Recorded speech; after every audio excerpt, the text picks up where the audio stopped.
Vamos apresentar o Gibran Hanachek.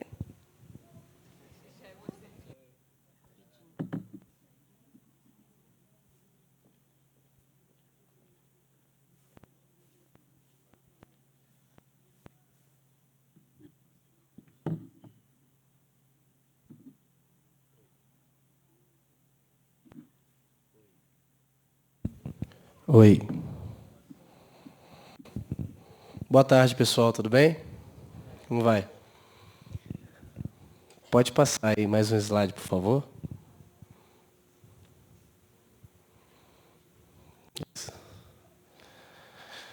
Bom, o assunto que nós vamos tratar aqui hoje é...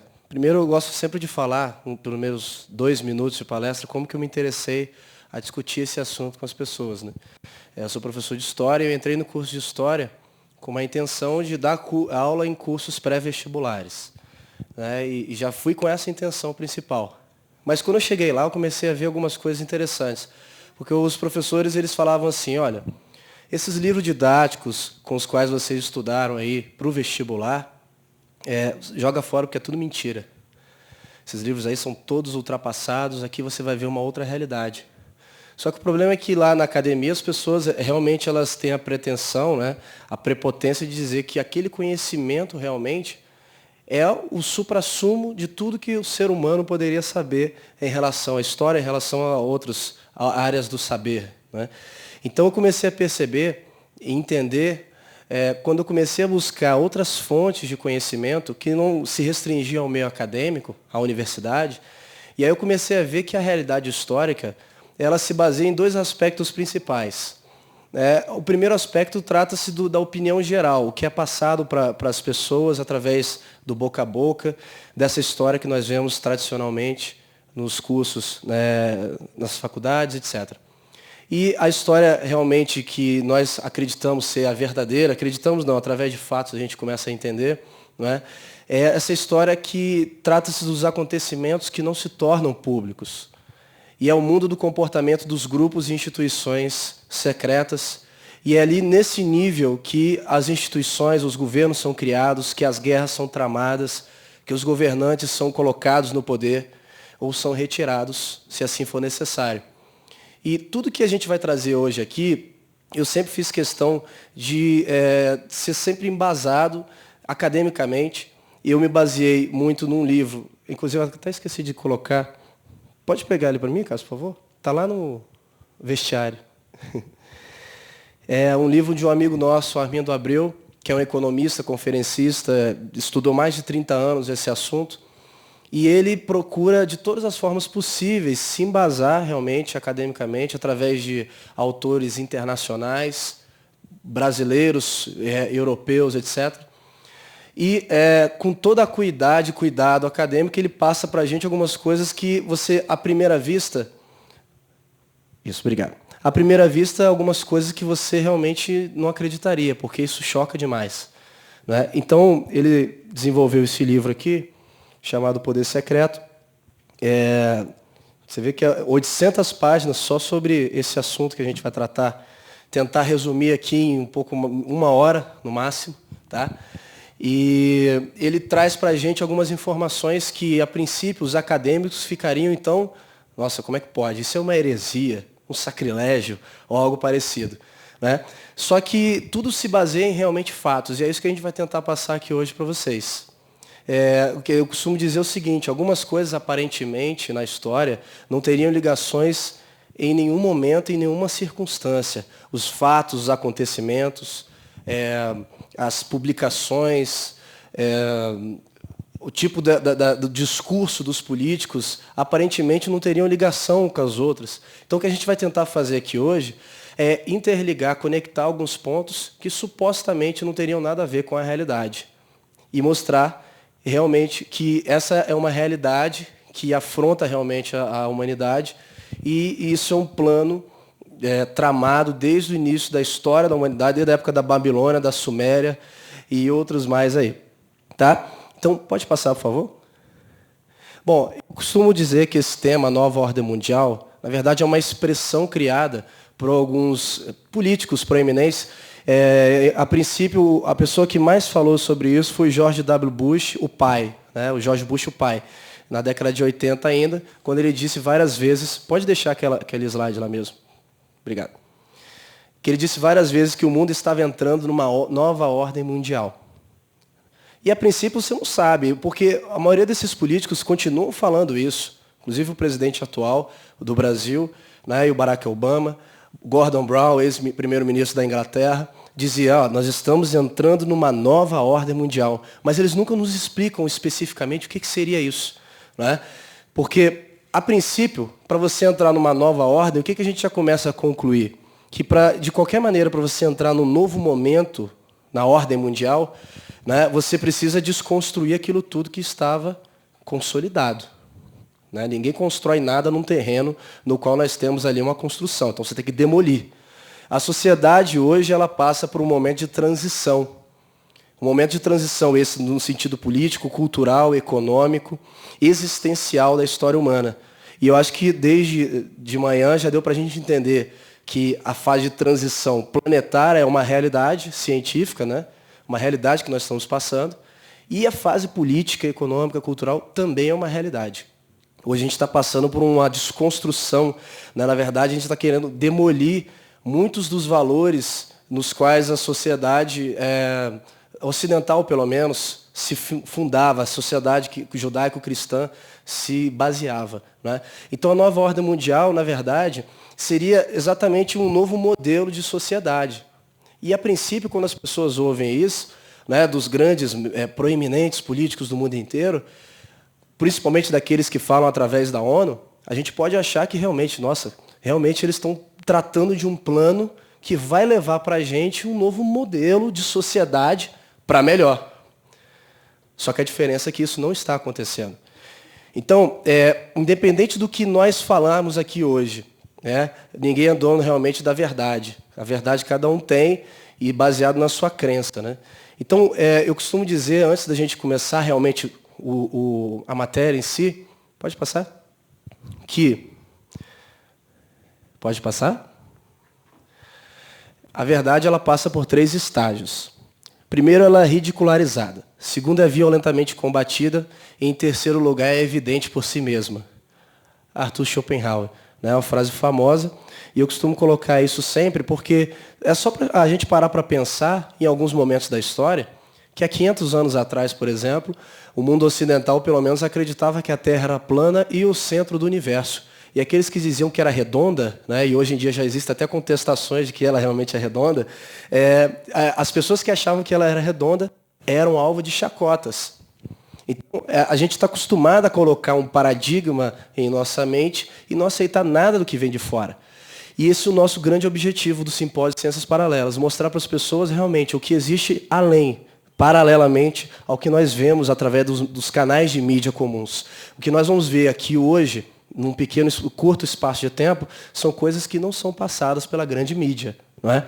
Então, pode passar? Mahatma Gandhi, nenhum erro se torna verdade pela propagação. E nenhuma verdade se torna erro só porque ninguém viu. Mahatma Gandhi também disse o seguinte, mesmo que você seja uma minoria de a verdade ainda continua sendo a verdade. Então, independente da sua relação, a diferença é a seguinte, qual é a relação que nós temos com a verdade? Se nós vamos aceitar ou não. É claro, como eu falei, existem várias versões da verdade. Mas a verdade, por exemplo, sobre a política mundial, sobre a economia mundial, a gente vai entender que ela é uma só. Muita gente fala assim, porque no meio acadêmico as pessoas falam, justamente para confundir.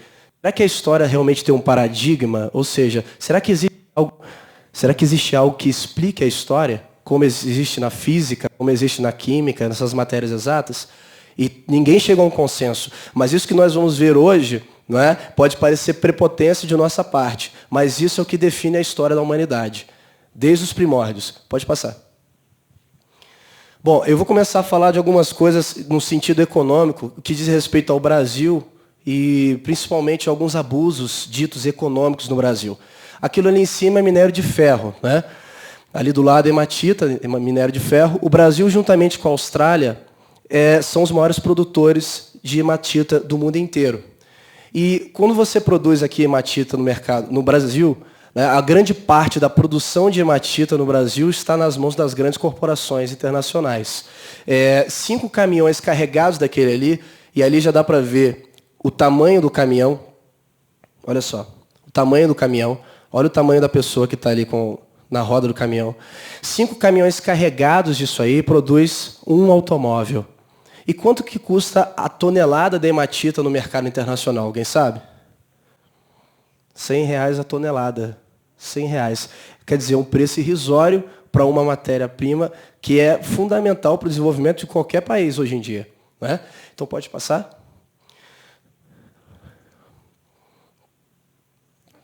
Isso é o quê? Cristal de quartzo. Do quartzo se extrai silício. Então, veja só. Já ouviram falar, todo mundo já ouviu falar do Vale do Silício, não já? Nos Estados Unidos. O vale é deles, mas provavelmente o silício é nosso. Porque metade do silício de alta qualidade, de boa qualidade do mundo, está aqui no Brasil. E o quartzo de boa qualidade extrai até 100 gramas de silício, o que dá para você construir, por exemplo, o equivalente a 250 microprocessadores eletrônicos. Né? E o quilo do quartzo no mercado internacional, adivinha quanto é? 50 centavos. É um preço irrisório. A unidade de medida da hematita é tonelada, aqui é quilo. Né? 50 centavos. Ou seja, o Brasil, o que ele faz hoje em dia? Ele entrega grande parte dos nossos recursos para as multinacionais. Aí você fala assim, mas que tipo de discurso é esse? É esquerdista? A gente vai ver que não tem nada a ver com isso. Tá? Pode passar? Pode passar também? Aqui nós temos o orçamento do Brasil do ano de 2008. Aqui está melhor para ver. Isso. O Brasil, nessa época aqui, o orçamento do Brasil, na verdade, de 2004, tá? O serviço da dívida do Brasil, ou seja, tudo que o Brasil devia, né? Nós temos aqui o serviço da dívida, o acumulado, deixa eu ver aqui, gastos sociais. Bom, vamos pegar ali em cima. Segurança pública, o Brasil gastou 2 milhões. Assistência social, 13. Saúde, 33. Né? Educação, saneamento, o Brasil, 184 milhões de reais. Né? Saneamento, e outra coisa, metade do orçamento do Brasil de 2004 foi entregue para pagar dívida que o Brasil havia acumulado em 40 anos de história. Obrigado. Pode passar. Esse aqui é o orçamento de 2009. Tá? Nesse ano, 2009, o Brasil acumulou cerca de 924 bilhões de reais. Tá? E aí o que acontece? Aqui são os gastos. A porcentagem de gastos que vão, por exemplo, para os juros da dívida pública do Brasil. 35,57%. Essas fontes aqui foram do próprio Banco Central do Brasil. Tá? Previdência Social, o Brasil gastou 25%, saúde 4% e outros nem se fala. E entregou quase metade para pagar os juros da dívida do Brasil. Tá, mas qual é a relação com a realidade hoje em dia disso aí? Pode passar? A dívida interna do Brasil. Essa aqui é a dívida interna. Na época de Fernando Henrique Cardoso, a dívida do Brasil era 62 bilhões e foi crescendo. Ele entregou ao governo de Lula cerca de 687 bilhões de reais. Quando chegou em dezembro de 2008, no governo do Lula, essa dívida foi para 1 trilhão e 600 bilhões. Ele quase triplicou a dívida interna do Brasil. Não é? E continua dizendo nos discursos, inclusive agora, na época de campanha, a candidata que vai ser sua representante, dizendo que o Brasil conseguiu pagar e sanar tudo o que tinha em relação ao FMI. Né? E o FMI a gente percebe que não é banco. É uma agência de seguros que junta-se um monte de países, cada país entra com um pouquinho de dinheiro para fazer um plano para quebrar os outros países. Resumidamente é isso. Né? É lógico que isso aí muitas pessoas podem achar que não é a realidade, mas é o que acontece. E o Brasil aqui, hoje em dia, a dívida de 2010 chega à casa de 1,9 trilhão. E por que essa dívida aumenta assim? E o Brasil continua dizendo, não só o Brasil, como os outros países do mundo, que o que está acontecendo realmente está sanando todo o processo da dívida pública. E olha a fonte, veio do próprio Banco Central do Brasil. Pode passar. Não existe... A gente costuma dizer o seguinte, olha só, os males da humanidade, desde o início do século XIX, sobretudo agora no início do século XX, vem, é claro, do grande país imperialista que é quem? Os Estados Unidos. A gente fala assim, não, são os Estados Unidos os grandes culpados, juntamente com a Inglaterra, por essa coisa, desse subdesenvolvimento da maioria das nações. Né? Então a gente fica. Vamos ver esse próximo slide. A dívida de um determinado país alcançou 8,4 trilhões de dólares. Hoje está em 11 trilhões de dólares, tá? E os pode passar essa parte, vou pegar um pouco embaixo. 2/3 de trilhão de dólares é o serviço anual, ou seja, todos os anos esse país ele paga cerca de 900 bilhões só de juros para uma dívida que a gente não sabe de onde vem. Se são os Estados Unidos os maiores problemas da humanidade no sentido político, econômico, etc., né? Isso é o país que mais deve no mundo, é o país que tem o maior exército do mundo, é o país que tem a maior tecnologia do mundo, etc, etc, etc. Para quem os Estados Unidos devem? Essa é a pergunta. Porque você fala assim, não, são os Estados Unidos, a maior potência do mundo, o maior império desde Roma, desde Alexandre o Grande, etc, etc. Mas para quem que os Estados Unidos devem? Aí que está o grande lance. Os Estados Unidos, veja bem, essa dívida que é acumulada em todos os países do mundo, ela só acontece pelo seguinte: por causa dos bancos centrais, por causa da chamada Casa da Moeda. Né? Uma coisa que surgiu no início da Idade Moderna, com o surgimento dos burgos, lá no final da Idade Média, e hoje em dia chegou com força total. E o Banco Central dos Estados Unidos ele foi criado no ano de 1913. Até aquele momento, os Estados Unidos eles tinham mais de 2.000 moedas. Ué, como assim? A principal era o dólar, só que cada banco emitia a sua própria moeda. Os Estados Unidos quase não tinham dívida com aquilo. Os Estados Unidos, naquela época, não tinham juros praticamente, era inexistente. Né? E no ano de 1913 foi aprovada a chamada Lei da Reserva Federal. 3 anos antes, isso tudo eu estou falando com base realmente factual, né? 3 anos antes, alguns banqueiros da casa Rothschild, uns Rockefeller, Warburg, Land, Harriman, outros mais que a gente não precisa saber agora, eles se reuniram e decidiram fazer um plano. Qual foi esse plano? Eles falaram o seguinte, olha, os Estados Unidos agora eles têm que ser controlados, não vão formar um cartel de bancos. O que é um cartel? Vai num posto de gasolina. Está 1,80 num posto, 1,80 no outro. Por que isso acontece? Para não gerar concorrência. E, se você olhar cada uma dessas famílias, desses grandes representantes do mundo, eles eram altamente concorrentes uns com os outros. Só que eles se uniram para que eles pudessem desenvolver um sistema para gerar lucro para eles mesmos. Então, o que eles fizeram? Fizeram um lobby com o governo dos Estados Unidos, com um senador de lá, e 3 dias antes do Natal de 1913, a Lei da Reserva Federal ela foi colocada em vigor. Só que tinha um grande problema. Você fala assim, Reserva Federal. Então, quer dizer que esse banco é dos Estados Unidos da América. Não é? E, pelo contrário, não é. O nome federal é só para disfarçar, entre aspas. E a gente pode botar mais, explicar direitinho, mas não quero entrar muito em detalhes sobre isso aí não. Tá? Mas o que eles fizeram? Eles criaram um banco privado nos Estados Unidos da América, que se chama Federal Reserve, que todo mundo conhece, que é o Banco Central dos Estados Unidos, o Fed. A partir de então, eles começaram a imprimir moeda do nada. Então, vamos explicar o que é o Banco Central, por exemplo, de uma forma assim, bem en passant. O Banco Central é aquela instituição que imprime moeda para um país inteiro. Ela tem um monopólio. Ninguém mais pode fazer isso, oficialmente. Né? Existem as coisas não oficiais, que o cara vai ali na esquina, dá uma moedinha, o cara vai lá, entendeu? Oficialmente é o Banco Central. Mas veja bem que interessante. Quando uma pessoa, o banco, o Federal Reserve, como é uma entidade independente, quando os Estados Unidos, por exemplo, passaram por essa crise de 2008, 2009, e precisaram de dinheiro, o que eles fizeram? Eles pediram dinheiro para quem? Para o Banco Central. Só que ele deu o dinheiro para os Estados Unidos? Sim ou não? Não. Ele emprestou. E quando ele emprestou como algo chamado de quê? De juros. Não tem os juros? Pois é. Então, todo dólar que sai do Banco Central, ele é $1 mais uma porcentagem de dívida anexada àquele dólar. Então, você imagina $1 saindo do Banco Central. Sai $1 mais uma porcentagem de quê? De juros. E se é o Banco Central, aquela entidade responsável por imprimir, emitir moeda para um país inteiro, da onde tem que sair o dinheiro para cobrir essa dívida que acabou de nascer ali por causa desses juros? Do próprio Banco Central. Isso significa o seguinte, que o Banco Central ele tem que aumentar sempre, perpetuamente, a oferta de dinheiro, porque ele tem 2 funções principais. Regular o valor, a porcentagem de juros e a oferta do dinheiro da sociedade, consequentemente da inflação também. Vou entrar muito em detalhes, não. Então, o banco ele tem que aumentar sempre para cobrir perpetuamente aquela dívida que está sendo criada através daquele empréstimo. Então, vamos pensar, se o Barack Obama ele foi lá e pediu 800 bilhões de dólares, o que acontece no Banco do Federal Reserve? O presidente vai lá, assina com um nome, 800 bilhões. Chega lá, entrega para o Senado Federal, aí o Senado vai distribuir aquilo lá e cai na conta corrente do governo.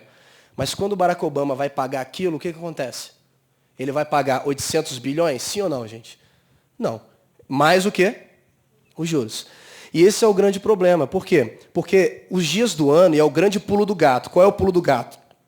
Os dias do ano, eles passam de uma forma linear, não passam? 1, 2, 3, 4, 5. Agora, os juros, eles passam de maneira composta. E o que significa isso? Se, no ano, FHC, por exemplo, a dívida do Brasil, na época dele, era 60, 70 bilhões, ok? Quando chegou no governo, era 687 bilhões. Então, o que acontece com isso? A cada 3 anos, essa dívida multiplica por 2, porque os juros são compostos.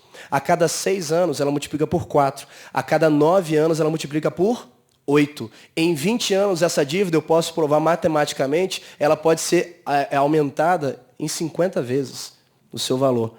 E isso está acontecendo com todos os países do mundo. Não existe nenhum fora disso. Nenhum. Nem Cuba, nem Irã, nem Coreia do Norte, nem os países que supostamente seriam o eixo do mal para os Estados Unidos da América. E o país que mais deve no mundo, diga-se de passagem, são eles. E isso, o que acontece?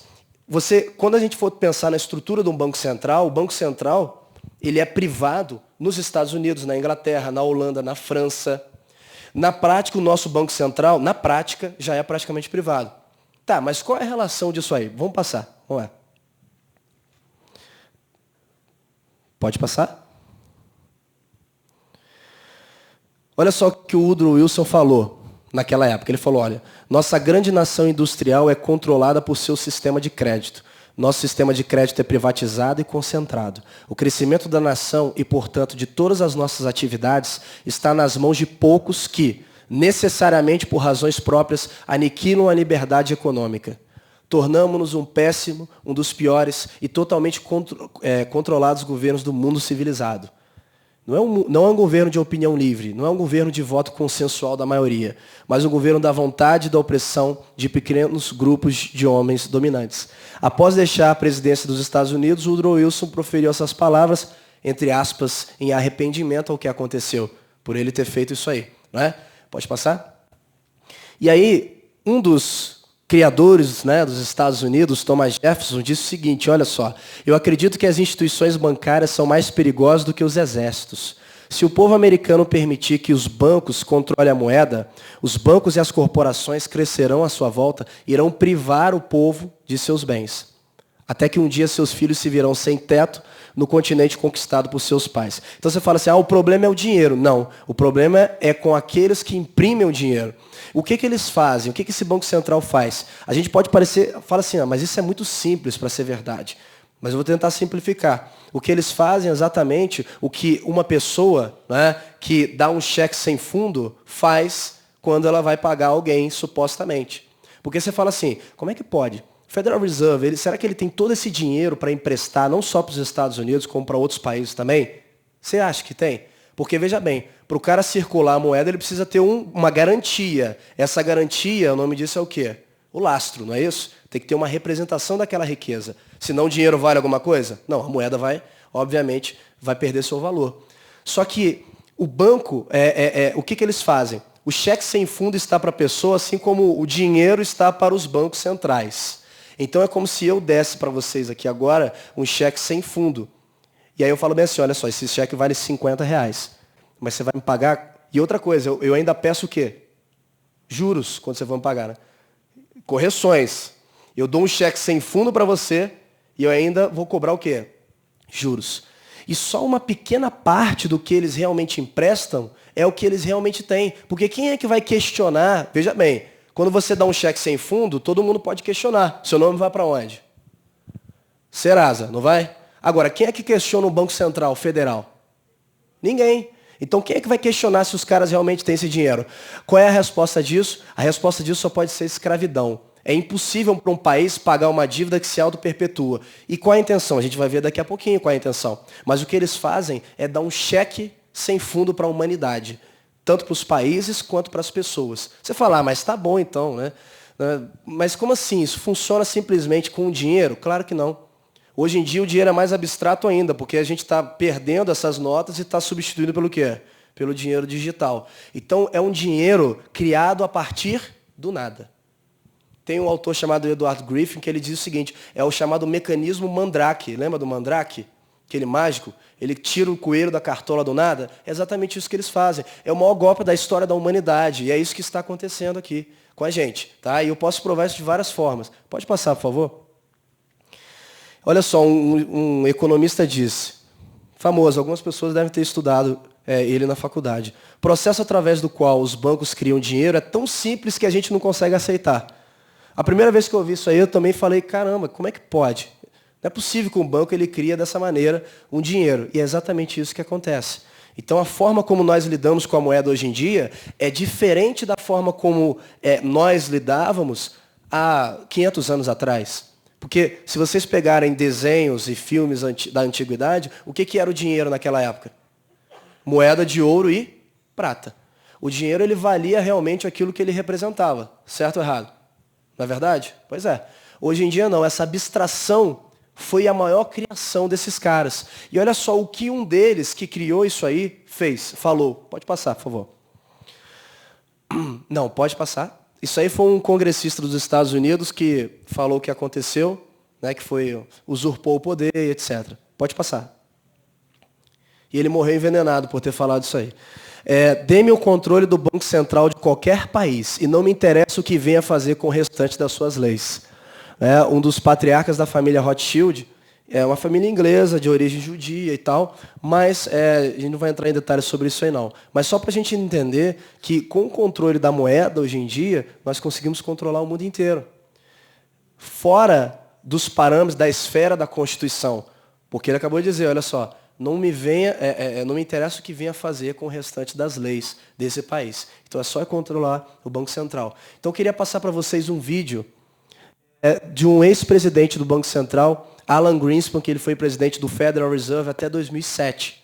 Ele deu uma entrevista. E pode passar, por favor? E o entrevistador fez a seguinte pergunta, vem cá, qual é a sua relação com o presidente dos Estados Unidos da América? E olha só o que ele respondeu. Is the proper relationship, what should be the proper relationship between the chairman of the Fed and a president of the United States? Well, first of all, the Federal Reserve is an independent agency, and that means basically that there is no other agency of government which can overrule actions that we take. So long as that is in place and there is no evidence that the administration or the Congress or anybody else is requesting that we do things other than what we think is the appropriate thing, then what the relationships are don't frankly matter. Viram? Pode voltar lá para o slide, por gentileza. Então, o que ele acabou de dizer foi o seguinte, desde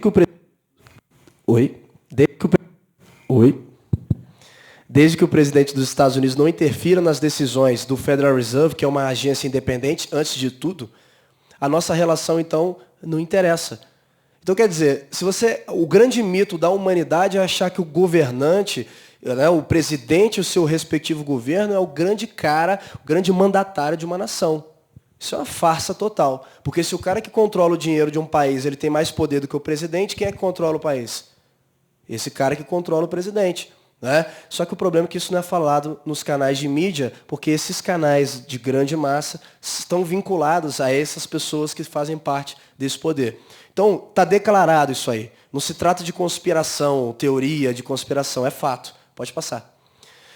Isso aí é um editorialista do Washington Post, que vai ser praticamente o último texto que eu vou ler aqui, que ele diz o seguinte, digamos que tudo aquilo que sabes não seja apenas errado, mas uma mentira cuidadosamente engendrada, ou seja, produzida. Digamos que tua mente esteja entupida de falsidades. sobre ti mesmo, sobre a história, sobre o mundo à tua volta, plantada nelas por forças poderosas, visando a conquistar pacificamente tua complacência. A tua liberdade nessas circunstâncias não passa de uma ilusão, pois és, na verdade, apenas um peão num grande enredo, e o teu papel de um incrédulo indiferente. Isso se tiveres sorte. Se em qualquer tempo convier aos interesses de terceiros, o teu papel vai mudar. Tua vida será destruída, serás levado à fome e à miséria. Pode até ser que tenhas que morrer. Quanto a isso, não há nada que possa ser feito. Né? Pesado, não é? E a pessoa que escreveu isso aí realmente teve a última consequência, né, dessa frase.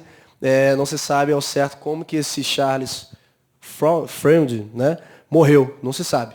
Se sabe que ele morreu, de alguma maneira desconhecida. Pode passar. Quem é essa pessoa, vocês sabem? George W. Bush. E a pessoa que vai passar aí.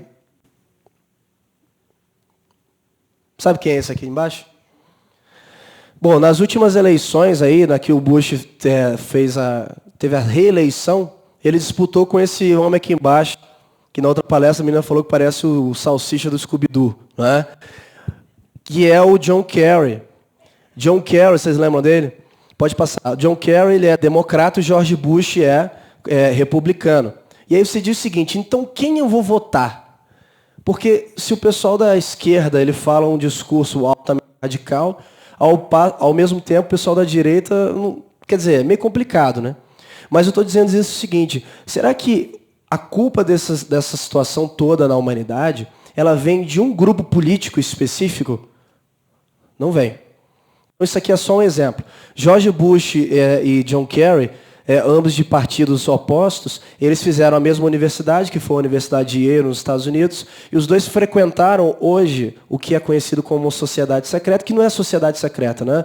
Que é chamada Skull e Bones e Caveiras e Ossos. Já ouviram falar? Pois é, nessa sociedade, nesse grupo secreto, só pessoas poderosas são convidadas a fazer parte, tem que ser protestantes, e seus pais têm que ser de grande proeminência aí na política, etc. Então, na frente das câmeras, esses dois realmente eram pessoas assim, inimigas. Por trás das câmeras, esses dois eram amigos inseparáveis. Isso, através de documentos, podem ser falados. Estou dizendo o seguinte, qual é a alternativa? Será que é o capitalismo? Será que é a comunização, o comunismo? Ou será que não é nenhum dos dois? Essa é a saída, né? Vamos ver o que vai acontecer. Olha só. Pode passar? Pode passar também. Bom, esse aqui é o túmulo de Karl Marx, o grande criador do comunismo, né? Influenciou várias revoluções aí no mundo inteiro. E alguém sabe onde o Karl Marx está enterrado? Qual é o país? O país que ele está enterrado? Ele é alemão, comunista, mas ele está enterrado na Inglaterra. Na Inglaterra, no século XIX, o momento que ele escreveu o Manifesto Comunista e outras obras, era a maior potência do mundo. Ele discutia com a Inglaterra naquela época, né? E o último lugar da face da Terra onde o Karl Marx poderia ser enterrado era justamente no país que representava a antítese de suas ideias, ou seja, o oposto às suas ideias, e era onde ele estava justamente enterrado. E aí você pergunta, qual é o grande lance disso aí? O grande lance é o seguinte, existe a chamada tese de Hegel, tese hegeliana, ela se baseia na tese, antítese e síntese, ou seja, você tem uma coisa, você tem uma completamente oposta a essa coisa, e o resultado disso aí é o que realmente vale.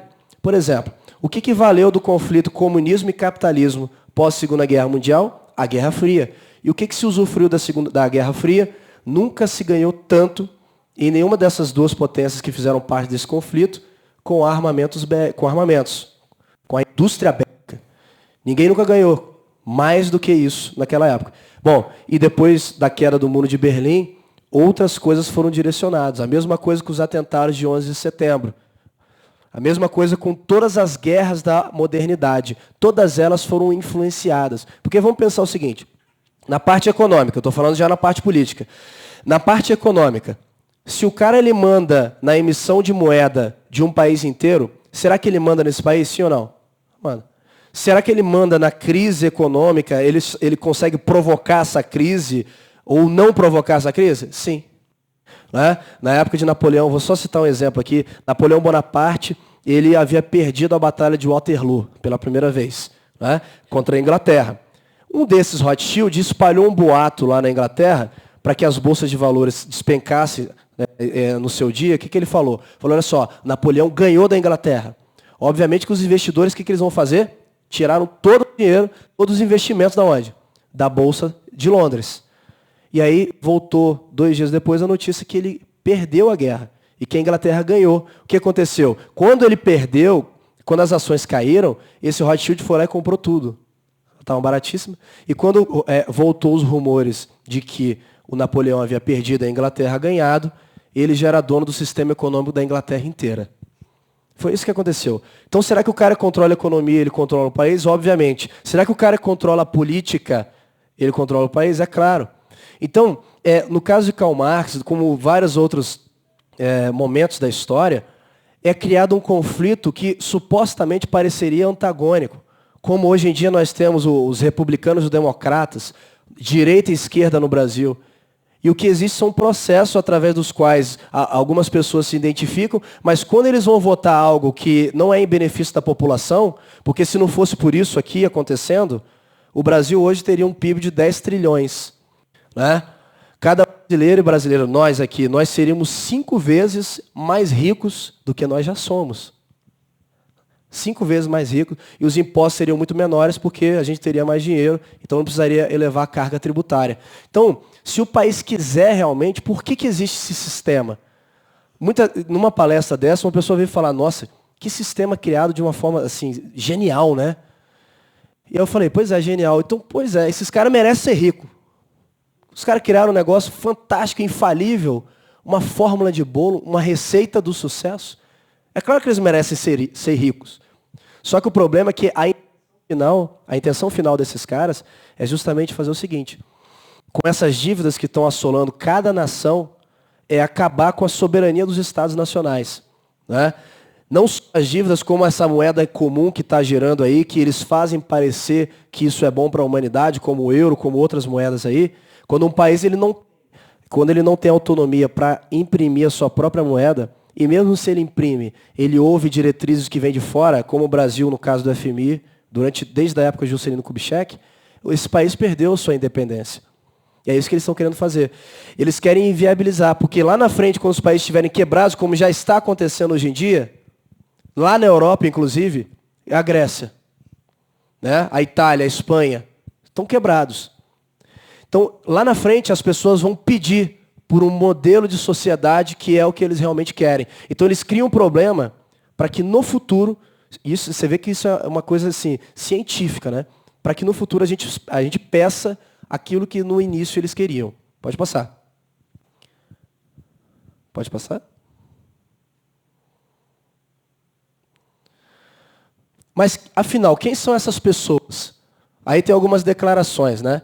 300 homens, todos se conhecendo, dirigem os destinos econômicos da Europa e escolhem os sucessores entre si. Tá? 300 homens é até demais, mas eu vou falar um pouquinho mais disso aí. Existe um poder invisível paralelo ao poder formal que atua impiedosamente contra o Brasil. Ernesto Geisel disse isso aí ainda em 1996, antes de morrer. Tá? Bush, o filho, disse várias vezes, o pai falou, nova ordem mundial. Anunciou, quando o Bush pai anunciou a invasão iraquiana, ele citou várias vezes essa questão da nova ordem mundial. Pode passar. Roosevelt dizia o seguinte, né, no início do século XX, Roosevelt dizia o seguinte, em se tratando de política, nada é por acaso. E esse é um dos grandes paradigmas da história, porque o que a gente vê através dos livros didáticos? Né? A não ser aquelas pessoas que estiveram no meio acadêmico, mas a maioria das pessoas que não fizeram curso de história, o que a gente entende sobre a história? A gente entende a história como se fosse uma sucessão de fatos aleatórios, naturais. Como se nada estivesse influenciando para que aquilo ocorresse. E, na verdade, é o contrário. Nada é por acaso. Isso um presidente falou também. Tá? Pode passar isso aí. Qual é a intenção desses caras? Bom, no final das contas, a intenção é uma coisa que já está acontecendo, é criar um governo único no mundo, acabar com o que nós entendemos como soberania das nações, algo que já está acontecendo, criar uma moeda única mundial, e nós estamos aí para assistir de cadeira até o ano que vem através de estudo de vários especialistas e economistas que se debruçam no estudo sério sobre esse assunto, nós estamos para assistir de cadeira a quebradeira generalizada da economia mundial. E eles vão fazer isso intencionalmente, para depois implantar um regime de moeda única. Aí você fala assim, bom, qual é a minha função? Não tenho o que fazer em relação a isso aí, né? Pode passar. Bom, porque a gente abordou muito a parte econômica, porque a parte econômica realmente é o que gera todo esse processo, a engrenagem de toda essa máquina que é a política e os países mundiais. Né? Você fala da economia, você abrange política, cultura, etc. Mas o que está havendo também é uma destituição de valores. Valores esses que as pessoas, que são colocados de tal maneira para que as pessoas se confundam, né? Como políticas de aborto, como políticas de infertilidade, de todos os níveis possíveis, porque a intenção é reduzir a população em números mínimos para que essa oligarquia internacional tenha maior influência sobre as pessoas. Bom, o que acontece? No topo da pirâmide global, a gente vai entender que existem, no máximo, 13 famílias, 13 representantes, né, que fazem parte desse esquemão. E você fala, pô, como é que pode 13 famílias controlarem o mundo inteiro? Não é necessário. Existe um autor que ele diz o seguinte, é como se o mundo fosse dividido numa grande maçã. E aí você pegasse e fatiasse essa maçã e colocasse na fatia dessa maçã uma pessoa de confiança. Então você não precisa controlar a humanidade se você controla aquele que emite dinheiro para a humanidade. Não precisa controlar os funcionários do Banco Mundial se você controla o presidente do Banco Mundial. E assim sucessivamente. Né? E por que essa informação em vários níveis não chega até nós? Porque a mídia também está envolvida nisso. Porque toda organização, a mídia mundial, a educação mundial, a inteligência, os países, a economia mundial é regida por uma pirâmide. É como se fosse... E a junção delas, lá no topo, especula-se que não haja de 13 famílias. Né? E essas 13 famílias, elas vêm se perpetuando ao longo da história, desde a época da Babilônia, da Suméria, e eles detêm os maiores segredos da humanidade. Os maiores segredos da humanidade, no que diz respeito até ao aspecto místico aí, se vocês quiserem entender dessa maneira. Mas os segredos, realmente, eles pegam conhecimento e a gente percebe que, ao longo da história, aqueles homens que detinham conhecimento, detinham poder, nunca queriam ou pretendiam largar esse negócio. Quem tem poder, né? Essa é a teoria básica daqueles que estão lá no poder. Né? Nunca quer perder o poder. E aqueles que têm realmente a informação, eles acreditam que a informação é poder. Exatamente isso que acontece. Então, a essência, as pessoas podem ter mudado, mas a essência humana, nesse sentido, não mudou. E esses caras continuam, essa oligarquia internacional até os dias de hoje. Pode passar.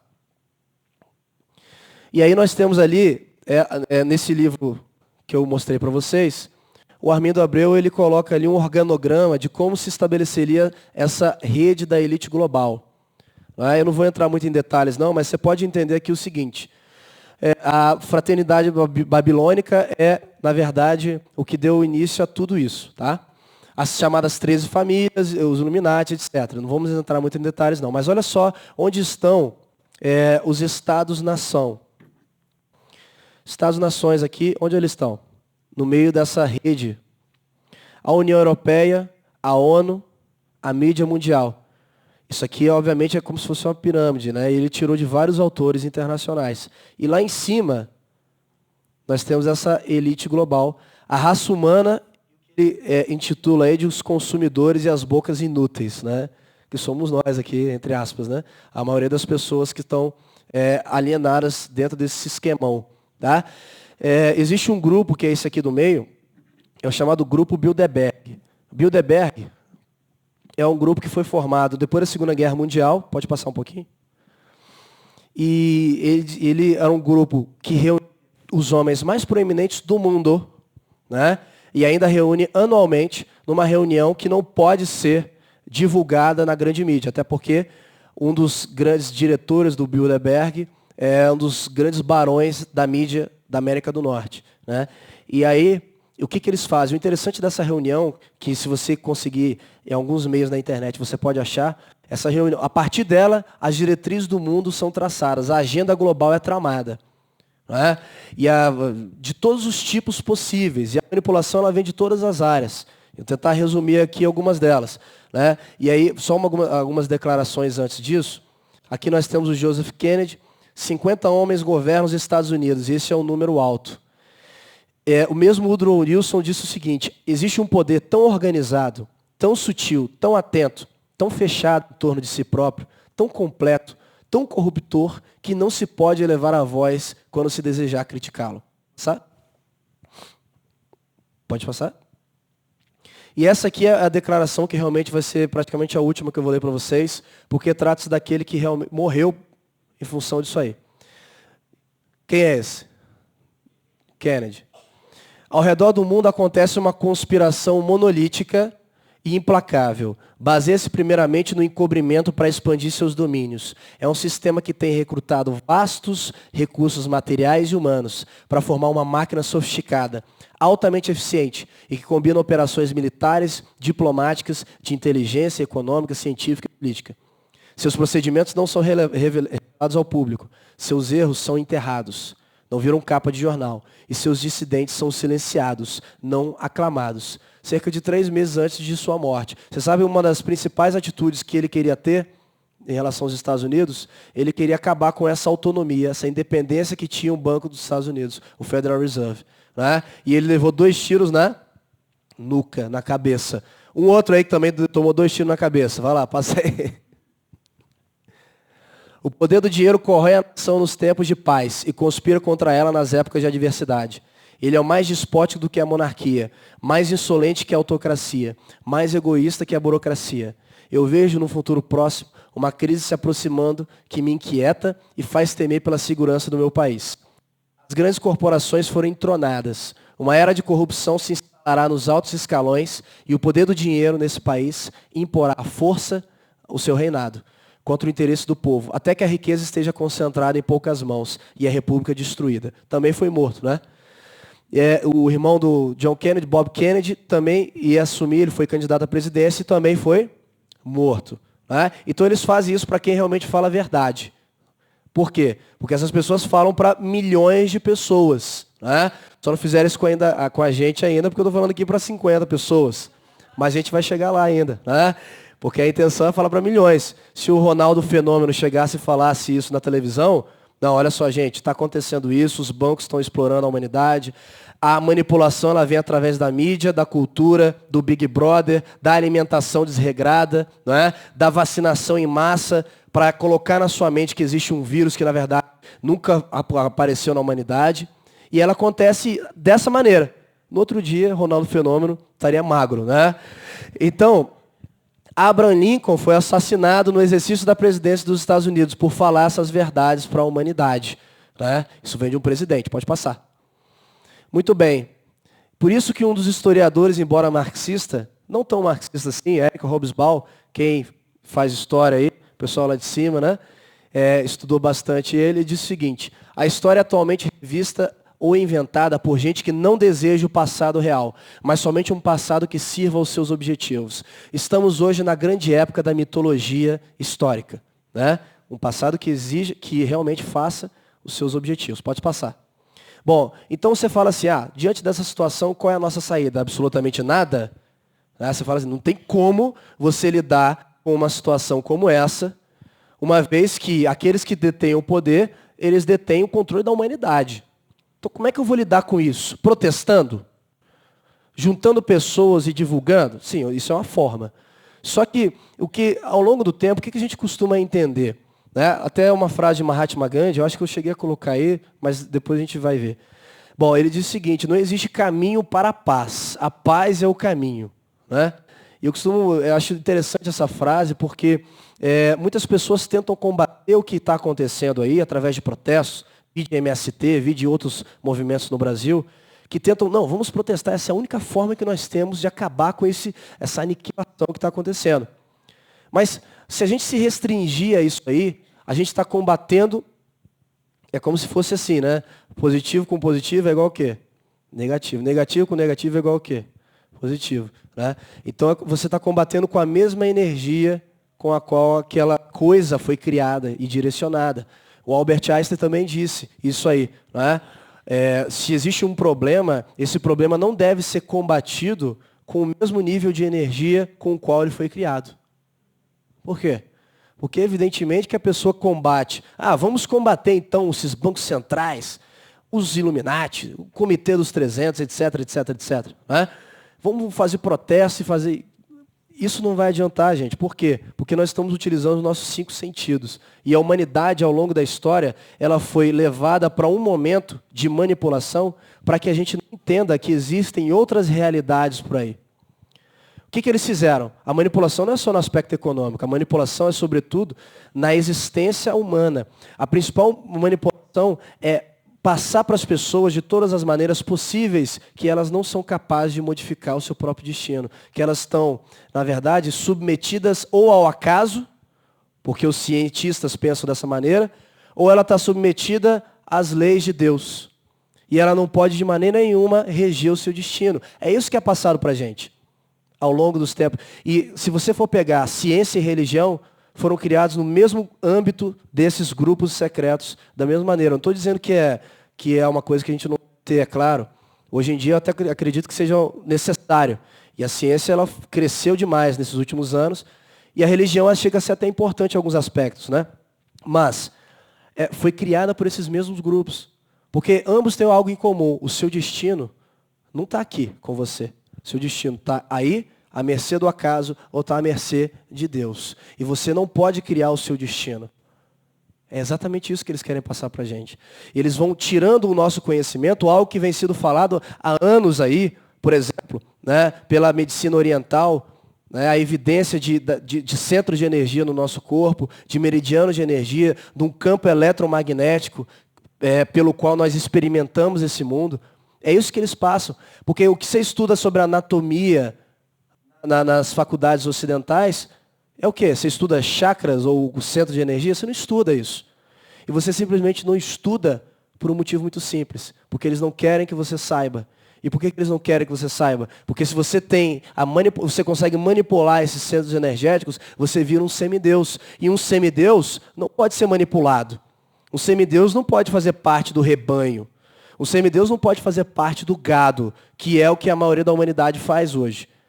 E o filme Matrix ele traz um simbolismo muito forte.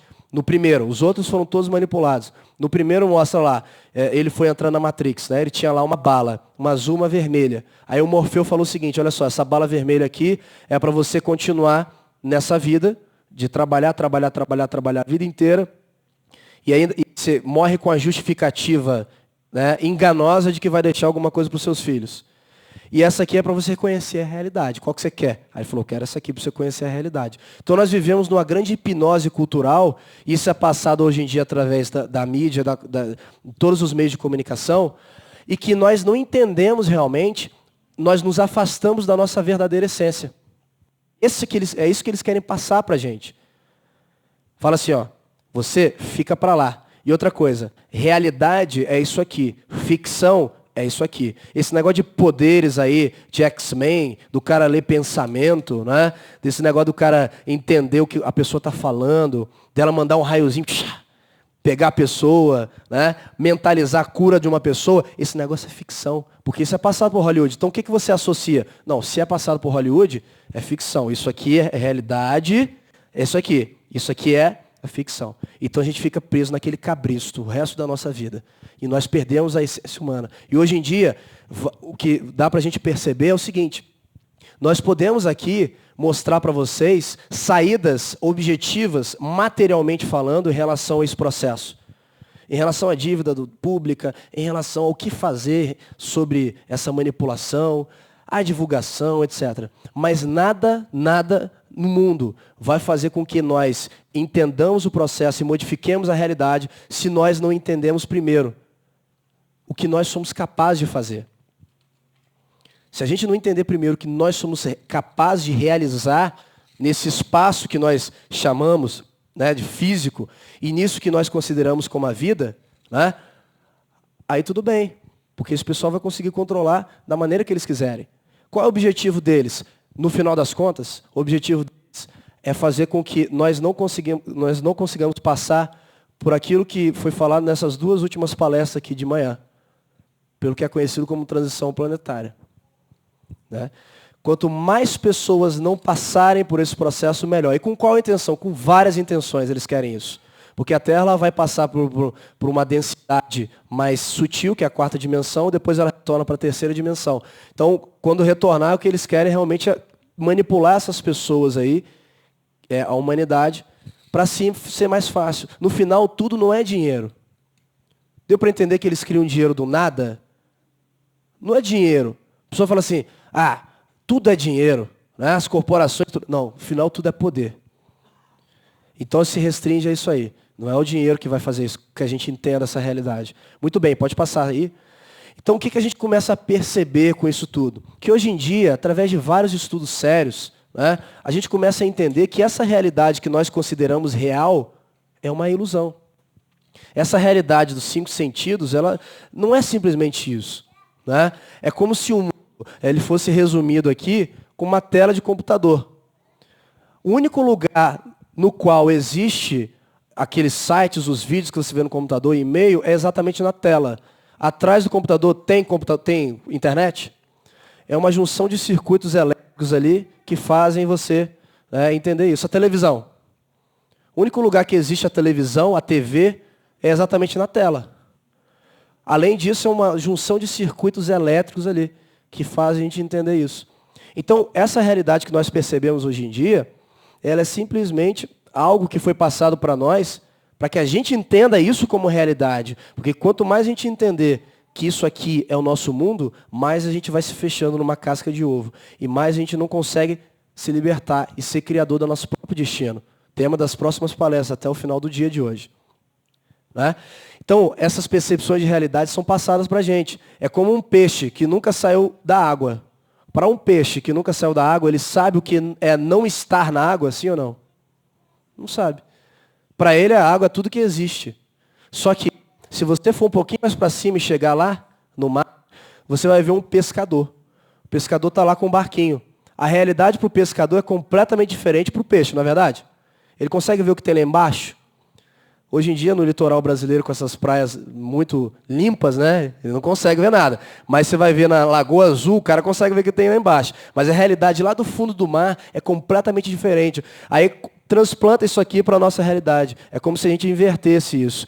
O mar e um pescador. O peixe e o pescador. O peixe e o pescador. O peixe e o pescador. O peixe e o pescador. Nós vivemos em um universo que tem interações com vários outros universos paralelos.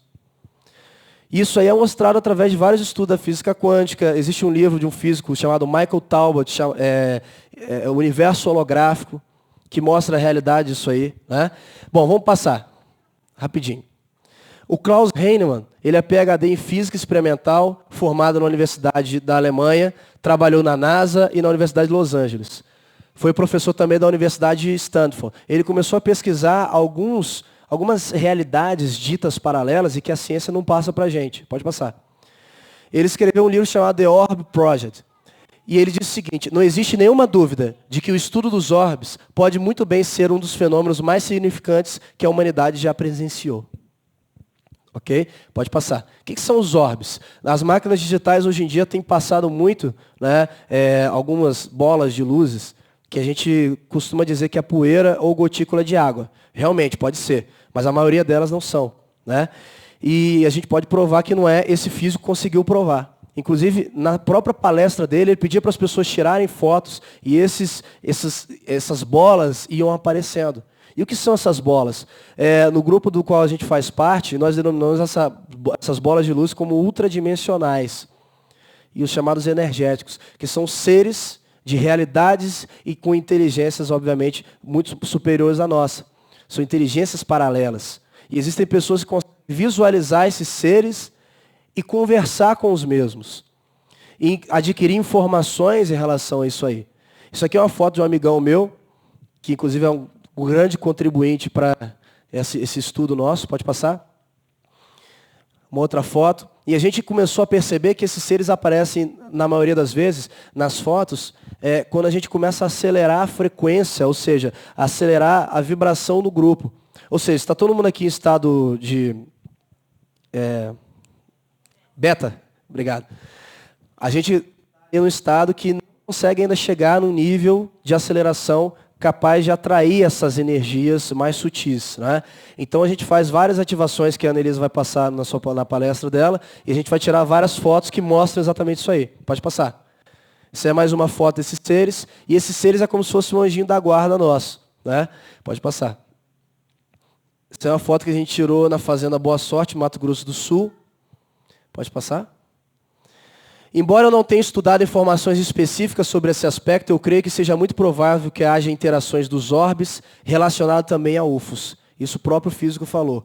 UFOs, objeto voador não identificado, ou seja, o estudo da vida extraterrestre. Pode passar. Conhece o lugar? Conhece o lugar? Nós tiramos aqui mesmo, tá vendo ali em cima a bolinha? Eles estavam fazendo o que a gente chama de ativação. O Cássio e a sua esposa. Pode passar. Olha lá, alguma dessas bolas aí. Então o que a gente acaba percebendo? Que quanto mais a gente entende esse universo como limitado, como uma casca de ovo, mais nós não conseguimos entender que essa situação toda ela pode ser combatida. Agora, quanto mais a gente começa a entender que nós somos criadores do nosso destino e que existem outras realidades com as quais nós podemos interagir, mais nós podemos entender que é fundamental o combate, né, energético em relação a esse poder secreto, em relação ao que está acontecendo aí. Né? Eu costumo dizer o seguinte, muita gente fala, ó, como é que eu vou fazer para combater então essa realidade que está aí no mundo?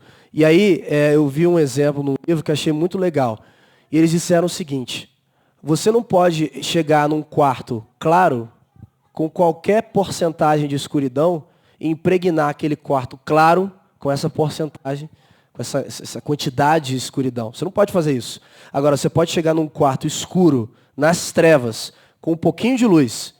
Se você chegar nesse quarto escuro, nas trevas, com um pouquinho de luz, você consegue iluminar esse quarto inteiro. Porque o que predomina realmente é essa luz, né? A frequência mais acelerada que nós temos aí. Então, é isso que nós temos que entender, que essa realidade que nos é passada, ela é altamente limitada. E quanto mais nós agirmos no egoísmo, mais no individualismo, mais nós estamos fazendo o jogo desses caras. E no final das contas, se nós formos pensar por aqui, a gente não vai conseguir chegar e combater essa realidade. Porque enquanto eles falam para 1 bilhão, a gente fala para 50. Enquanto eles falam para 5 bilhões, a gente fala para 200. Mas e aí?